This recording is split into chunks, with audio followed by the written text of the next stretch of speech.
প্রিয় মাধ্যমিক পরীক্ষার্থী বন্ধুরা, এবিটিএ টেস্ট পেপার 2024-25 থেকে বাংলা সাজেশন পেজগুলি আমি সলভ করছি। এর আগের যে সমস্ত পেজগুলি আমি সলভ করে দিয়েছি সেগুলি আমার চ্যানেলের প্লেলিস্টে আছে, অবশ্যই দেখে নিতে পারো। আর আজকে আমি তোমাদের জন্য অভিষেক কবিতা যে সমস্ত প্রশ্নগুলি রয়েছে সেগুলি উত্তর আকারে পৌঁছে দেব। আজকে পেজ নম্বর 1025, প্রথম থেকে শেষ পর্যন্ত দেখতে থাকো। ভিডিওটি ভালো লাগলে লাইক, কমেন্ট এবং শেয়ার করো। চ্যানেলটিতে নতুন হলে সাবস্ক্রাইব করে অল করে দিও। প্রথম প্রশ্ন 2.1 দাগের। হা ধিক মোড়ে বক্তা নিজেকেই ধিক্কার জানিয়েছেন কেন? অভিষেক কবিতায় রামচন্দ্রের হাতে প্রিয় ভাই বীরবাহু হত হয়েছেন এবং লঙ্কার যখন ঘোরতর বিপদ তখন পরাক্রমশালী বীর হয়েও ইন্দ্রজিৎ প্রমোদ উদ্যানে নারীদের মাঝে ব্যস্ত হয়েছিলেন, তাই ইন্দ্রজিৎ নিজেকে ধিক্কার জানিয়েছেন। পরের প্রশ্ন, ছদ্মবেশী অম্বুরাশি সুতা কেন ইন্দ্রজিতের কাছে এসেছিলেন? রামের হাতে বীরবাহুর মৃত্যু ঘটেছে এবং লঙ্কার দুর্দিনে রাবণ স্বয়ং যুদ্ধে যাত্রা করছেন। এই সংবাদ দিতে ছদ্মবেশী অম্বুরাশি সুতা ইন্দ্রজিতের কাছে এসেছিলেন। 2.3 হাই বিধিবাম মমপতি এমন মন্তব্যের কারণ কি? অভিষেক কবিতায় রাজা রাবণ মনে করেছেন বিধি অর্থাৎ বিধাতা তার প্রতি বিরূপ হয়েছেন জন্যই শিলা জলে ভাসছে এবং রাম মারা গিয়েও পুনরায় আবার বেঁচে উঠেছে, তাই তিনি উক্ত মন্তব্যটি করেছেন। পরের প্রশ্ন 2.4 কে কবে শুনেছে পুত্র ভাসে শিলা জলে এমন মন্তব্য কেন করা হয়েছে? অভিষেক কবিতায় বিধাতা রাবণের প্রতি বিরূপ হয়েছেন জন্যই মৃত রাম বেঁচে উঠে বীর যোদ্ধা বীরবাহুকে হত্যা করেছে, তাই রাজা রাবণ ইন্দ্রজিতের প্রতি আলোচ্য উক্তিটি ব্যক্ত করেছেন। 2.5 কহ দাসে লঙ্কার কুশল উত্তরে দেবী কি বলেছিলেন?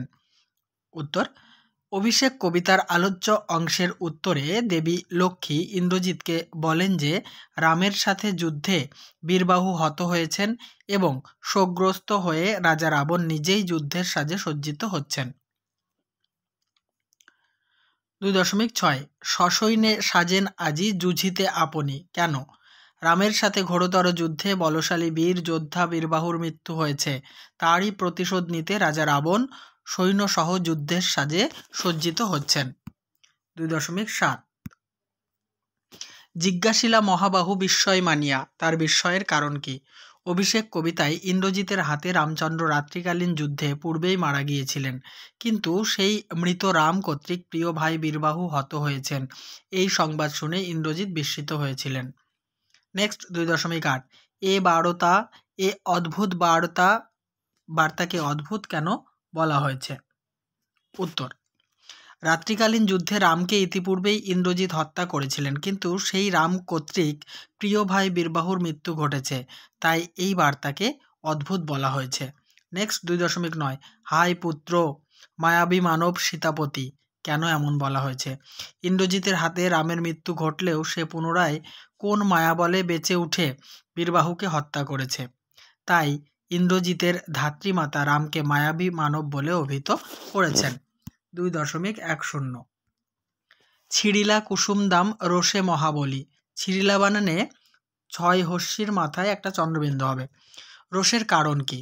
উত্তর, রামের হাতে প্রিয় ভাই বীরবাহু হত হয়েছে। লঙ্কার এই ঘোরতর দুর্দিনে একজন মহাবীর হয়েও ইন্দ্রজিৎ প্রমোদ উদ্যানে নারীদের মাঝে মত্ত হয়েছেন, তাই নিজের প্রতি নিজেই ইন্দ্রজিৎ ক্রুদ্ধ হয়েছেন। নেক্সট প্রশ্ন 2.11 হৈমবতী সুত কে? হৈমবতী সুত হলেন কার্তিক বা কার্তিকেয়। 2.12 ব্রততী বাঁধিল সাধে ব্রততী শব্দের অর্থ কি? ব্রততী শব্দের অর্থ হচ্ছে লতা। নেক্সট 2.13 ত্যাজ কিঙ্করী রে আজি কিঙ্করী শব্দের অর্থ কি? কিঙ্করী শব্দের অর্থ হলো দাসী। 2.14 বিদায় এবে দেহ বিধুমুখী বিধুমুখী বলতে কাকে বোঝানো হয়েছে? অভিষেক কবিতার আলোচ্য অংশে বিধুমুখী বলতে ইন্দ্রজিতের স্ত্রী প্রমীলাকে বোঝানো হয়েছে। 2.15 সিঞ্জিনী আকর্ষী রোষে সিঞ্জিনী শব্দের অর্থ কি? সিঞ্জিনী শব্দের অর্থ হচ্ছে ধনুকের ছিলা। কাঁপিল লঙ্কা কাঁপিল জলধি কেন? প্রিয় ভাই বীরবাহুর মৃত্যু সংবাদ শুনে পরাক্রমশালী বীর ইন্দ্রজিৎ যুদ্ধসজ্জায় সজ্জিত হয়ে পিতার উদ্দেশ্যে রওনা হলে লঙ্কা এবং জলধি কেঁপে উঠেছিল। 2.17 এ মায়া পিত বুঝিতে না পারি কোন মায়া? অভিষেক কবিতায় রামচন্দ্র মরে গিয়েও আবার পুনরায় বেঁচে উঠেছেন। ইন্দ্রজিৎ এই মায়া বুঝতে পারছেন না। 2.18 এ কলঙ্ক পিত ঘুষিবে জগতে। কোন কলঙ্কের কথা বলা হয়েছে? একজন যোগ্য সন্তান মহাবীর ইন্দ্রজিৎ থাকতে তার পিতা রাবণ যদি স্বয়ং যুদ্ধে যাত্রা করেন, এই কলঙ্ক জগতে প্রচার পাবে। 2.19 তাই আমি জাগানু অকালে। কাকে অকালে জাগানো হয়েছিল? বীর কুম্ভকর্ণকে অকালে জাগানো হয়েছিল। 2.20 দেহ আজ্ঞা মোড়ে। কে কিসের আজ্ঞা চেয়েছে? অভিষেক কবিতা অনুসারে ইন্দ্রজিৎ তার পরম শত্রু রামকে হত্যা করার আজ্ঞা চেয়েছে। 2.21 আগে পুজো ইষ্ট দেবে। কেন? রাবণ মনে করেন বিধাতা তার প্রতি বিরূপ হয়েছেন, তাই রামকে যুদ্ধে পরাস্ত করতে ইন্দ্রজিৎকে ইষ্টদেব অর্থাৎ কুলদেবতাকে পুজো করে সন্তুষ্ট করতে বলেছেন। 2.22 প্রভাতে যুঝিও। কেন? উত্তর, সূর্য যেহেতু অস্তে যেতে বসেছে, তাই রাবণ ইন্দ্রজিৎকে প্রভাতে রামের সাথে যুদ্ধ করতে যেতে বলেছেন। 2.23 অভিষেক করিলা কুমারে। কি দিয়ে অভিষেক করা হয়েছিল? গঙ্গা জল দিয়ে বিধিসম্মতভাবে ইন্দ্রজিৎকে অভিষেক করা হয়েছিল। তাহলে অভিষেক কবিতা থেকে তোমাদের টেস্ট পেপার অনুযায়ী সাজেশনের যে শর্ট কোয়েশ্চেনগুলো, তার অ্যান্সার আমি সলভ করে দিলাম। নেক্সট পরপর পেজগুলি দেখার জন্য আমার চ্যানেলকে সাবস্ক্রাইব করে নাও, আর এখনও যারা দেখোনি আমার চ্যানেলের প্লেলিস্ট ফলো করো।